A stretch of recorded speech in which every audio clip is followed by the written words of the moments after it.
ತಿಳಿದುಕೊಂಡೆ ಯೆಹೋವಾ ಉತ್ತಮನೆಂದು ರುಚಿ ನೋಡಿ ತಿಳಿದುಕೊಂಡೆ. ಯೇಸು ಕ್ರಿಸ್ತನ ಪರಿಶುದ್ಧ ನಾಮದಲ್ಲಿ ನಿಮಗೆಲ್ಲರಿಗೂ ಕೂಡ ವಂದನೆಗಳು. ಮತ್ತಾಯನು ಬರೆದ ಸುವಾರ್ತೆ 6ನೇ ಅಧ್ಯಾಯ 11ನೆಯ ವಾಕ್ಯ.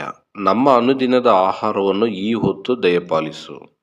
ಪ್ರಿಯರೇ, ದೇವರು ಮನುಷ್ಯನನ್ನು ಉಂಟು ಮಾಡಿದಾಗ ಸಮಸ್ತವೂ ಕೂಡ ಉತ್ತಮವಾಗಿಯೂ ಒಳ್ಳೆಯದಾಗಿಯೂ ಇತ್ತು. ಆದರೆ ಮನುಷ್ಯನು ಪಾಪ ಮಾಡಿದ್ದರಿಂದ ಭೂಮಿಗೆ ಶಾಪ ಬಂತು. ಹೀಗೆ ತಿನ್ನಬಾರದೆಂದು ನಾನು ನಿನಗೆ ಆಜ್ಞಾಪಿಸಿದ ಮರದ ಫಲವನ್ನು ನೀನು ಹೆಂಡತಿಯ ಮಾತು ಕೇಳಿ ತಿಂದ ಕಾರಣ ನಿನ್ನ ನಿಮಿತ್ತ ಭೂಮಿಗೆ ಶಾಪ ಬಂತು. ನಿನ್ನ ಜೀವಮಾನವೆಲ್ಲ ದುಡಿದು ಭೂಮಿಯ ಹುಟ್ಟುವಳಿಯನ್ನು ತಿನ್ನಬೇಕು.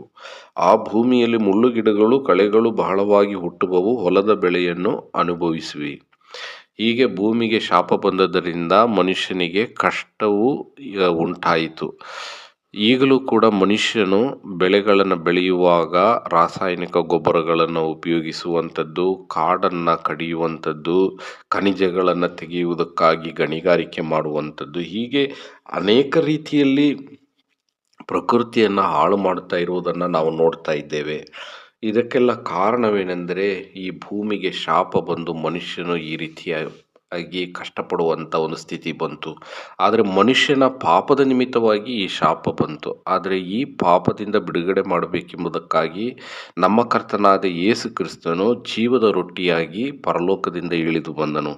ಆತನು ಗೋಧಿಯ ಕಾಳುಗಳು ಯಾವ ರೀತಿಯಾಗಿ ಅದು ಹಿಟ್ಟಾಗಿ ನಂತರ ನಾದಲ್ಪಡುತ್ತದೋ ಅದೇ ರೀತಿಯಾಗಿ ಯೇಸು ಕ್ರಿಸ್ತನು ಕೂಡ ಆತನು ತನ್ನ ಒಂದು ದೇಹವನ್ನು ಜಜ್ಜುವುದಕ್ಕೆ ಒಪ್ಪಿಸಿದನು. ನಂತರ ಅದು ರೊಟ್ಟಿಯಾಗಿ ಅದು ಹೆಂಚಿನ ಮೇಲೆ ಅದು ಸುಡಲ್ಪಡುತ್ತದೋ ಅದೇ ರೀತಿಯಾಗಿ ಯೇಸು ಕ್ರಿಸ್ತನು ಕೂಡ ಶಿಲುಬೆಯಲ್ಲಿ ಯಜ್ಞಾರ್ಪಿತನಾದನು. ಸಮಾಧಿ ಮಾಡಲ್ಪಟ್ಟು 3ನೇ ದಿನ ಜೀವಂತನಾಗಿ ಎದ್ದು ಬಂದನು.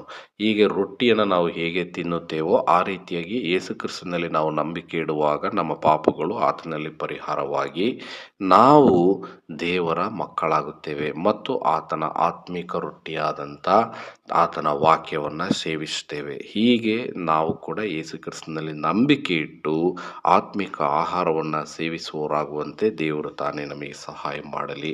ಆಮೇನ್.